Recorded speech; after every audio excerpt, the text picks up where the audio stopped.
Friends, आपको पता है कि आप लाइफ के किसी भी गोल के लिए पैसे इकट्ठा करें, लेकिन अगर आपने रिटायरमेंट के लिए सेव नहीं किया हुआ है तो ये बहुत बड़ा डिसएडवांटेज हो सकता है। क्योंकि आजकल आपको पता है कि आपकी लाइफ स्पैन काफ़ी ज़्यादा बढ़ गई है, लोग जल्दी रिटायर होने लग गए हैं। तो दिस गोज़ विदाउट सेइंग कि आपको रिटायरमेंट के लिए सबसे पहले सब बहुत ही इंपॉर्टेंट गोल है, चाहे आप लाइफ के किसी भी स्टेज में हो, चाहे आप अर्ली 20s में ही क्यों ना हो, लेकिन रिटायरमेंट की तरफ आपका फोकस ज़रूर होना चाहिए। इसी के अंदर हमारे पास बहुत सारे प्रोडक्ट्स हैं डिस्कस करने के लिए, इन्वेस्ट करने के लिए। लेकिन इस वीडियो के अंदर हम जो कंपेयर कर रहे हैं, डिस्कस करने वाले हैं, वो है बंधन रिटायरमेंट फंड, जो कि आपको पता है एक न्यू फंड ऑफर यानी कि एनएफओ लॉन्च हुआ है 28 सितंबर को, जिसका ऑलमोस्ट हमारे पास 12 अक्टूबर तक का हमारे पास टाइम है, जिसके अंदर आप इसके अंदर इन्वेस्ट कर सकते हैं। तो ये एक डेडिकेटेड रिटायरमेंट का फंड है, जो कि बंधन म्यूचुअल फंड। आपको पता है कि आईडीएफसी म्यूचुअल फंड एएमसी हुआ करता था, आज के टाइम पे ये 10th लार्जेस्ट एएमसी हो गई है। तो अगर हम अपने टॉपिक पे आएँ, अपने फंड के ऊपर स्पेसिफिकली आएँ, जो कि है हमारे पास बंधन रिटायरमेंट फंड। तो इसके अंदर अगर हम देखें तो ये एक बैलेंस्ड एडवांटेज फंड यानी कि डायनामिक एसेट एलोकेशन फंड। इसका सिंपल सा मतलब है कि ये इन्वेस्ट करता है आपका इक्विटी प्लस डेट, यानी कि जो बॉन्ड्स होते हैं उसके अंदर, ये दोनों के अंदर उसका कॉम्पोजिट है। यानी कि ये टोटली इक्विटी का पोर्शन नहीं है, टोटली डेट नहीं है, तो कहीं ना कहीं कॉम्बिनेशन है। सो दैट आपको इक्विटी से पता है कि वोलेटिलिटी, आपके बेटर रिटर्न्स के चांसेस मिलते हैं। वहीं पे आपको डेट एलोकेशन, जब आपको पता है मार्केट डाउन हो सकता है, तो आपको कहीं ना कहीं स्टेबिलिटी प्रोवाइड कराने के लिए इन दोनों का कॉम्बिनेशन रखा गया है। और अपने हिसाब से जो फंड मैनेजर है वो एसेट एलोकेशन चेंज करता रहेगा जैसे कि सिनेरियो होगा। फॉर एग्जांपल, अगर कंपनीज की वैल्यूएशन ज्यादा है, मार्केट बहुत हाई पे हो चुका है, तो उस टाइम पे वो डेट एलोकेशन बढ़ाएगा। जब वैल्यूएशन डाउन है, ऐसे टाइम पे जब उसको लग रहा है कि आगे इक्विटी में इन्वेस्ट करना बेटर है, तो ऑब्वियसली वो इक्विटी एलोकेशन बढ़ाएगा। लेकिन एक चीज इसके अंदर मैं बताऊं कि इसके अंदर मिनिमम आपका 65% जो है वो इक्विटी पोर्शन रखेंगे। क्यों? क्योंकि जो आपको पता है कि टैक्स बेनिफिट आपको बेटर मिलता है जब आप इक्विटी पोर्शन, यानी कि आपका इक्विटी होता है, क्योंकि उसके अंदर आपको पता है कि 1 साल के बाद ही वो लॉन्ग टर्म काउंट करता है और वहां पे आपको टैक्स में बेनिफिट होता है। तो लेकिन मैं आपको एक चीज बताता हूँ कि रिटायरमेंट फंड के अंदर, इस जो बंधन रिटायरमेंट फंड की बात कर रहे हैं, इसके अंदर आपका एक, आपके पास लॉक इन पीरियड भी है, यानी कि आपको मिनिमम 5 साल का इसके अंदर आपका लॉक इन पीरियड है। और आपकी अगर रिटायरमेंट एज उससे पहले है तो आप उससे भी में भी आप अपना पैसा विड्रॉ कर सकते हैं। मिनिमम आपको 1000 रुपये रखना पड़ेगा या उससे ज्यादा रख सकते हैं।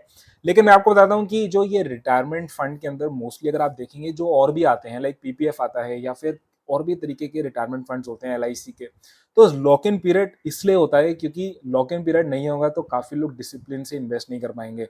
मैंने लेट सपोज इन्वेस्ट तो किया रिटायरमेंट फंड समझ के किसी और फंड में, लेकिन उसमें अगर लॉक इन पीरियड नहीं है तो हो सकता है कल मेरे को किसी और गोल के लिए जरूरत पड़ी और मैं पैसा निकाल लूँ।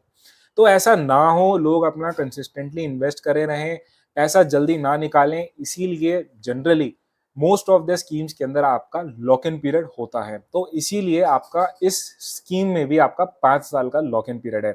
अगर हम आगे बढ़े और हम देखते हैं कि इसका जो बेंचमार्क इंडेक्स क्या है, इसका बेंचमार्क इंडेक्स है क्रिसिल हाइब्रिड 50-50 मॉडरेट इंडेक्स। इसको आप मोटा मोटा समझ सकते हैं कि आपका इसके अंदर 50 जो आपका कंपैरिजन है वो आपका बीएसई 100 यानी कि आपका जो इक्विटी पोर्शन के साथ होगा, और आपका कॉर्पोरेट बॉन्ड यानी कि 50, यानी कि आपका टोटल कंपैरिजन होगा with your equity plus debt, क्योंकि वही नेचर है इस पर्टिकुलर फंड का।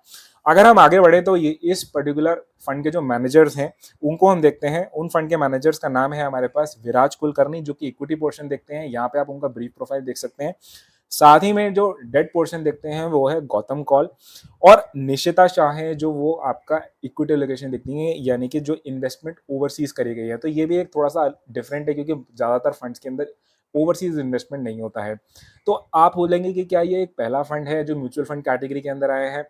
यस, म्यूचुअल फंड्स के अंदर डेडिकेटेड फंड्स रिटायरमेंट के लिए बहुत ज्यादा नहीं है। मैंने यहाँ पे लिस्ट दिखाई है जिसके अंदर आप देख सकते हैं हमारे पास कुछ एक फंड जरूर हैं जो रिटायरमेंट फोकस्ड हैं। और यहाँ पे आप देखेंगे कि हम एक दूसरे फंड्स को ज्यादा कंपेयर भी नहीं कर सकते हैं, क्योंकि कुछ फंड्स जो होते हैं वो टोटली इक्विटी बेस्ड हैं। फॉर एग्जांपल, अगर आप देखेंगे आपका HDFC retirement saving fund equity plan, most of it आपका इक्विटी के अंदर इन्वेस्टेड है। वहीं पे आपका एक और स्कीम है जो कि सबसे हाईएस्ट एलोकेशन है एयूएम के हिसाब से, वो है UTI retirement benefit pension scheme. ये जो स्कीम है मोस्टली आपकी डेट एलोकेशन है, यानी कि आपका कंफर्ट कहाँ पे है। काफी लोग जो होते हैं वो इक्विटी में इन्वेस्ट नहीं करते हैं, वो डेट में इन्वेस्ट करते हैं। क्यों? क्योंकि उनको कंफर्ट नहीं मिलता है, इक्विटी की वोलेटिलिटी वो फेस नहीं कर सकते हैं।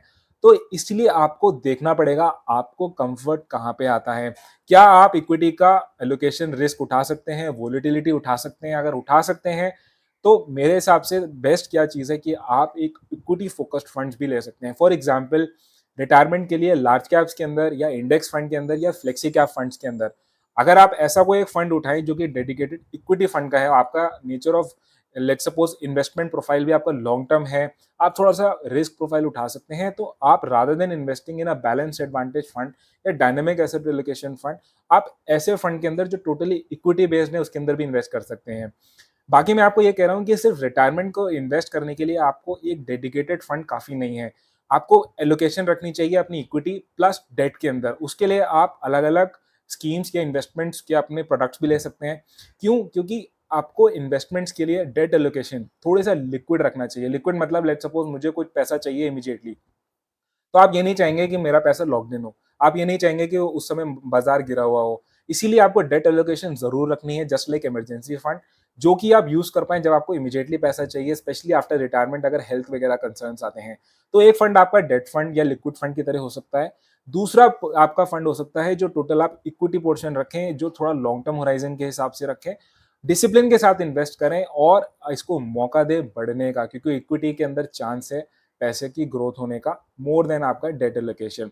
स्टिल ये जो आप इसके अंदर कंसीडर करने के लिए मैं आपको ये बोलूँगा कि अगर आप एक ऐसे रिटेल इन्वेस्टर हैं, नए इन्वेस्टर हैं, तो एनएफओ से आप थोड़ा-सा दूर रह सकते हैं, आप थोड़ा-सा टाइम दे सकते हैं बिफोर यू जंप इन इसके अंदर इन्वेस्ट करने के लिए। क्योंकि नए प्रोडक्ट के अंदर उसको मार्केट का थोड़ा-सा टेस्ट करना ज़रूरी है, उसके अप्स एंड डाउन्स देखने ज़रूरी है कि कैसी परफॉर्मेंस आ रही है। क्योंकि लाइक आई टोल्ड यू, मैंने अभी जैसे आपको बताया कि आप वो 2 स्ट्रैटेजी यूज़ कर सकते हैं कि having a dedicated fund for a debt and a liquid and a separate जो आप इक्विटी बेस्ड एलोकेशन रख सकते हैं, म्यूचुअल फंड ले सकते हैं, एक इंडेक्स और अ फ्लेक्सी कैप फंड। तो मेरे हिसाब से तो ये स्ट्रैटेजी बेस्ट रह सकती है। बाकी ये कोई एक कॉल नहीं है इन्वेस्टमेंट की, क्योंकि आपको इन्वेस्ट करना है अपने रिस्क प्रोफाइल के हिसाब से और अपने फंड मैनेजर की एडवाइस के बाद। तो आपको I hope you got some idea. Still आप मुझे बताइएगा आपने किस रिटायरमेंट फंड के अंदर सेव किया हुआ है। अगर आप अर्ली 20s 30s हैं तो आई एम श्योर आपने प्लानिंग कर ली होगी, नहीं करी है तो आप ज़रूर करिए। अब अगर मैं आपको बताऊँ तो मैंने इन्वेस्ट किया हुआ है small caps and mid caps total mutual fund के लिए, क्योंकि मैं अभी थोड़ा-सा मेरे पास टाइम है रिटायरमेंट के लिए। तो I hope you got some idea. Video में अगर आप चैनल पे अगर फर्स्ट टाइम आए हैं तो प्लीज़ सब्सक्राइब करिए, वीडियो को लाइक करिए अगर अच्छी लगी तो आपको।